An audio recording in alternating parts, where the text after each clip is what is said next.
Hello there, welcome to Moray's Muse, your source for all anti-AI generated history.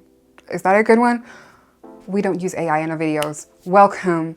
Today we are speaking about the life of Ovid, the famous poet who lived during Augustus's time and is most famous for Metamorphoses, the poem that has lived for, well, centuries, millennia technically. We will be discussing Ovid's life, Ovid's romantic relationships, and how he was exiled by Augustus. So this is not an analysis of Ovid's work, but more of a biography, so you can find out what inspired the man and what his life was like. So let's get into it. Ovid is born in modern-day Salmonia, Italy on March the 20th, 43 BCE. He was born into a prominent equestrian family and had a very good education. Ovid was destined to pursue a legal career. That's what his father wanted. However, Ovid wanted to pursue a much more emotional vision of writing rather than legal. He abandons law and travels to Athens, Asia Minor, and Sicily. And you see him in court. But he resigns for these positions in 29 to 25 BCE, dedicates himself fully to poetry. We have to mention, because Ovid came from an equestrian family, he could afford his pursuit of poetry rather than work. That's a tale as old as time. We see it today with people in the arts. Ovid's first literary pursuit is dated to when he was 18 in 25 BCE. This was when his first recitation was. He was part of a literary circle and was patroned by Corvinus. Ovid mentions his friendships within this circle. He also had brief encounters with Virgil, another famous poet. By the age of 30, Ovid was married 3 times and divorced twice. He had 1 daughter and he later had grandchildren because of his daughter. And his final wife, who came from the gens Fabia, provided later support when he was exiled in Tomis, so spoiler alert, he was exiled by Augustus, who didn't agree with some of his values. For the first 25 years of Ovid's literary career, he focused on erotic, elegiac poetry. His earliest surviving work is meant to be the Heroides. This is a collection of literary work from mythological heroines to their lovers.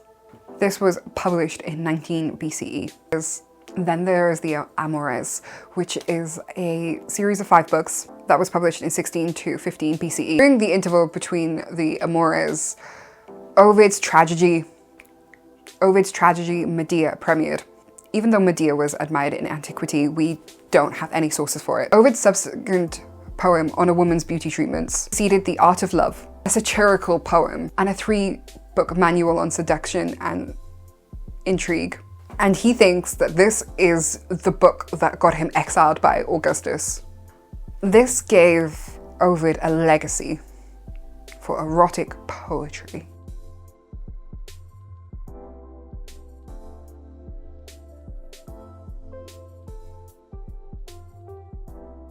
Let's talk about the Metamorphoses. By 8 BCE, Ovid had completed the Metamorphoses, and this work catalogues the metamorphoses between Greek and Roman poetry.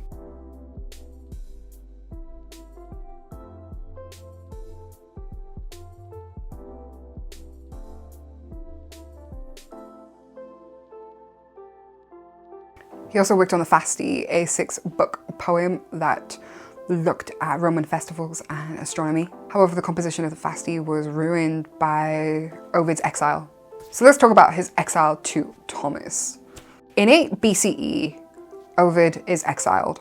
Now, Ovid was a poet who lived at the time of Augustus. Augustus, with his values for the empire, Augustus, no longer Octavian, wanted to rule, putting family at the heart of Roman tradition, and as we know, Livia Drusilla was the ideal version of the Roman woman. So they had a huge PR campaign, pretty much. Ovid is banished to Tomis. Tomis is modern-day Romania, and the banishment bypassed any of the Senate. So Augustus was very, very for banishing Ovid. This banishment bypassed the Senate and any Roman judge. Augustus wanted Ovid gone. And what's interesting about Ovid's punishment is that Julia the Younger and Agrippa Postumus were exiled. You see, Julia's husband was conspiring against Augustus. It's said that Ovid had knowledge of this conspiracy against Augustus. However, another theory is because Ovid's work was just too erotic. How we know this is because of the Julian marriage laws of 18 BCE. Augustus wanted to boost the birth rate and promote monogamy and marriage. Ovid's work was quite a threat to that. It was a bit too spicy. And a lot of Ovid's work discussed adultery. Augustus was intent on Cretan morality in the Roman Empire. Augustus could not have a poet with Ovid's reach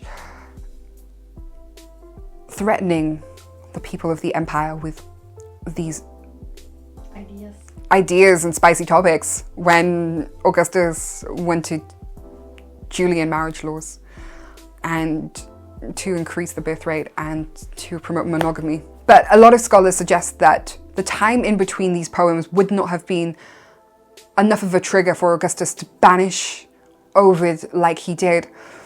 Some other scholars suggest that Augustus needed an excuse to banish Ovid, and his poetry was used as a foil, and the Julian marriage laws were just a foil. Another theory is that J.J. Hartman, who's a scholar, he believed that Ovid never left Rome, and these exile-themed works that Ovid wrote were fictional. Other scholars have contributed to the idea that Ovid wrote fictional works. Ovid, who was a person who could turn lemons into lemonade, transformed his exile into a time where he wrote great work. We have the Ibis, we have Tristia, and we have Epistulae ex Ponto. The Tristia shows Ovid's pain and wanting to go back to Rome, whereas the Epistulae ex Ponto, series of verse letters, pleads for help in regards to getting Ovid back home. In the end, Ovid writes that his exile had ruined his former poetic genius, and Augustus had his way. Augustus's good Roman values didn't last. He was preceded by his stepson, Tiberius, who, quite frankly, is so vile. I refuse to make a video on Tiberius. And Ovid's poetry has lasted the test of time. Metamorphoses is one of the most famous poems in the world, and there's a lot to study. Thank you for watching, and I'll see you in the next one.